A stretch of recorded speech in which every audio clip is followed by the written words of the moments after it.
This is a technological showcase set in the world of The Witcher 4. What you just saw and are going to see now is running on a standard PlayStation 5 at 60 FPS with ray tracing. So in the game, you'll be playing as Ciri, a professional monster slayer, a witcher. She explores the world and hunts down monsters for coin. The region we are in is called Kovier, and you'll get to explore it in the game.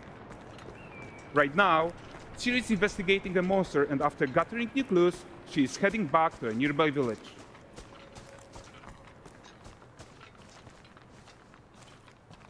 All right, everyone, meet Kelpie. Let weeds be weeds, Kelpie. So just like Geralt had Roach, Ciri has her own loyal companion. We return to town. These two characters need to feel like one. Since you're gonna explore the world on horseback, riding needs to feel seamless, natural, and just fun. Yeah, and to support that, we're introducing multi-character motion matching in Unreal. So Ciri and Kelpie, they're perfectly synchronized when mounting from any angle and speed. And we also support root motion movement on Kelpie, so controlling her feels realistic and grounded. And there are also some really nice improvements to our Unreal Chaos Flesh Solver and these machine-learned deformations. So you've got realistic muscles moving and stretching under Kelpie's skin without compromising the performance there.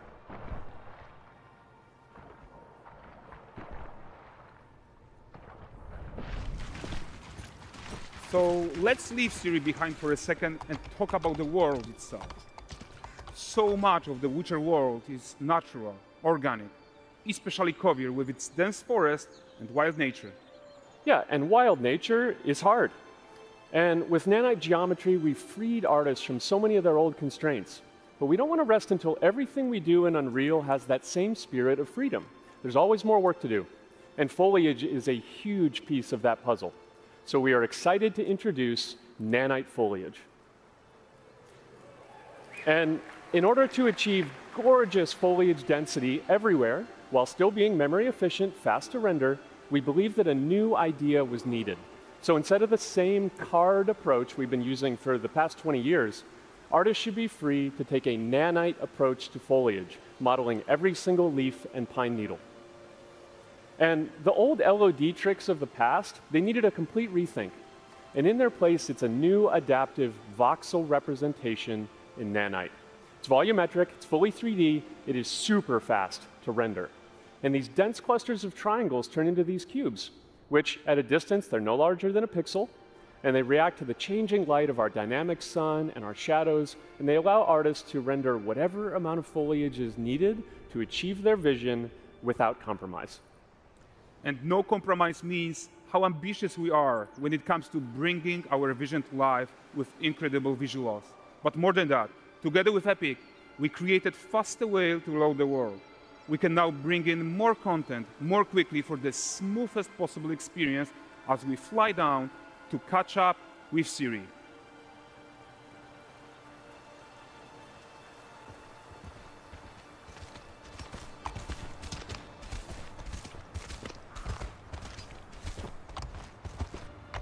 Welcome to Vrest. So Vrest is a port town, a hub for fishing, trade, and mining. It's one of those places where you can meet shady characters or overhear gossip from other lands. It's also where Ciri took on her current contract. High-tech, let's leave Kelpie here and explore the marketplace and food. I'm so excited we can finally show you some of this stuff. Let's see what Vrest has to offer. Not her again. Not even at the land Exeter Fair! Now, 9 gazes while I present him with a fish. For the furry rascal will often wait, and the fair's weight grants good fortune. For this feat,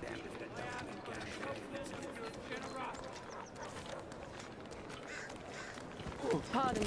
Guys, notice how responsive the world is. Character actions directly affect what happens around you, sometimes even setting off chain reactions. Everything is working together.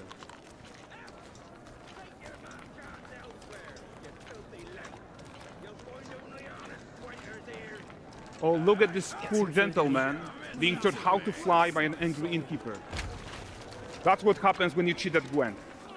Last of it, is it?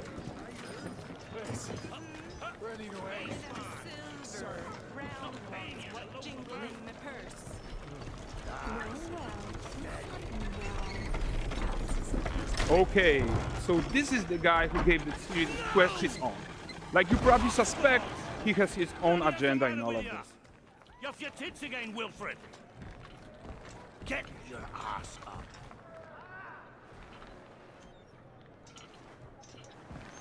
A typical day's toil. Who in? With Churres. What news of my wagons? No eternity is taking that damn salt to arrive. I found them. And, well, suffice to say, they'll not reach you.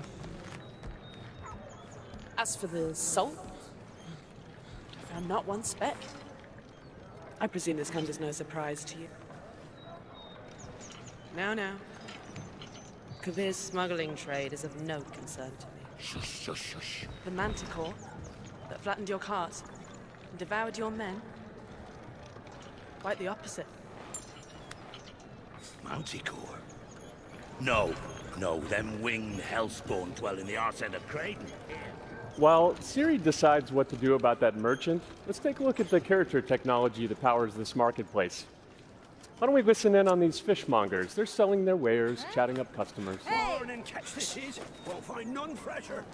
Reckon me ladies after one of them. Get this cleaned and gutted for you. You mind, dearest? Into seeing something more. Got mackerel cod, all Brexit's finest. And there is tons of tech at play here, even in this simple market stall. Metahuman tools, improved Unreal smart objects, chaos cloth, and more. Yeah, and all of this exists to make sure that the gap in quality between Siri and NPCs is as small as possible. Yeah, and closing that gap, it's not just about fidelity, right, but also authenticity. They should react to changes in the world around them. But the prisoner in pillory isn't exciting enough for Vrest. Let's grab everyone's attention with a circus.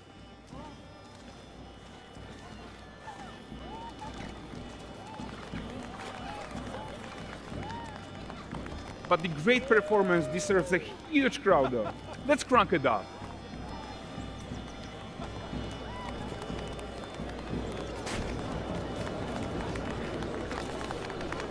So you are seeing tons of optimizations here to many of Unreal's systems, including an entirely new Unreal animation framework, allowing us to fit easily in our 60 FPS budget, not just in rendering, but also with room to spare on the game thread. Over 300 animated skeletal mesh agents all going about their business. And the whole point is to leave breathing room for developers like you to introduce the gameplay and the systems that your players expect, empowering you to make your worlds come to life without Unreal standing in your way. You are right, and that's the open world RPG that we're making. But before we wrap up, how about one final check-in with Siri?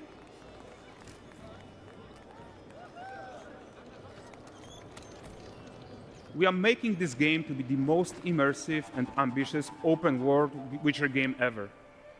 And we are making this a reality thanks to our work on Unreal with the team at Epic.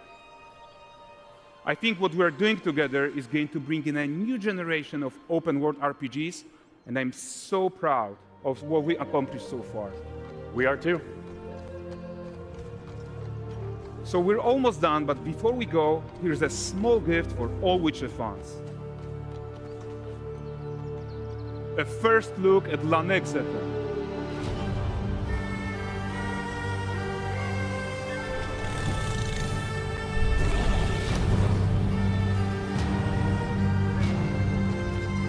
Onward, Kelpie. We've worked.